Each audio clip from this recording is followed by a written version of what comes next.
Hi, my name is Anita Delhaas, and I have probably one of the most interesting jobs in the world.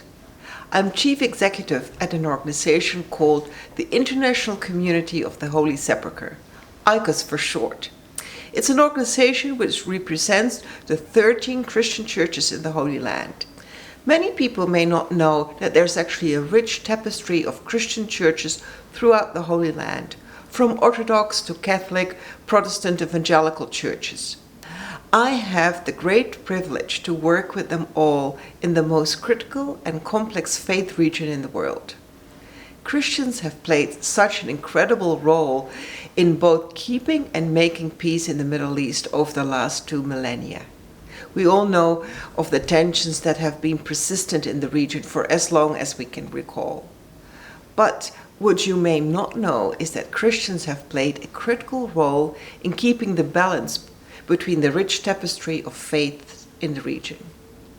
However, what was once a thriving and flourishing Christian community in the region, the very region where Christian faith was birthed, has diminished to less than 1% of the population. Not only is that somewhat despairing situation where the very cradle of our Christian faith and the site of the first Christian church has been so disseminated in its number, but the reducing number of the peacemaking Christians present a very real risk of stability in the region.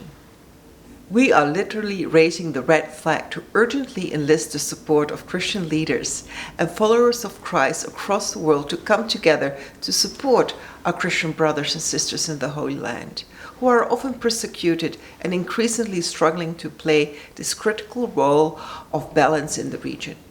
We need your prayers, and we need your support to both address urgent issues such as trauma support for children who have endured so much, but also to restore a Christian community to be a flourishing community of peacemakers in the region. This year I celebrated Easter in Jerusalem and was invited to attend the Holy Fire ceremony in the Holy Sepulchre Church, and that was quite an experience. According to tradition, the Greek Orthodox Patriarch receives the fire from Christ's tomb, and then the fire is spread throughout the whole church, and that's shipped in special containers to the different Orthodox churches all around the world to announce the beginning of the Easter celebration. On our way to the Holy Fire ceremony in Jerusalem, we were brutally held by the police and obstructed from entering the church. Because we had a special invitation, we were finally allowed to go in. But unfortunately, many of the Egyptian, Syrian, and the Palestinian believers were not allowed in, and we couldn't really figure out why they were not allowed in. I had never experienced so much violence going to church and realized that my Palestinian friends endure that on a daily basis. They endure this unnecessary violence and injustice as they commute to work and they move around in the country. As you can imagine, in a role like this, I find myself praying for peace often. And when we think of peace, I'm often surprised of how many Christians quote Jesus' Sermon on the Mount incorrectly and say, "Blessed are the peacekeepers," whereas the words were, "Blessed are the peacemakers." Now you might ask, what is the difference between peacekeepers and peacemakers? And whether it really matters? Well, I would like to put it that peacekeepers and peacemakers are actually completely opposite.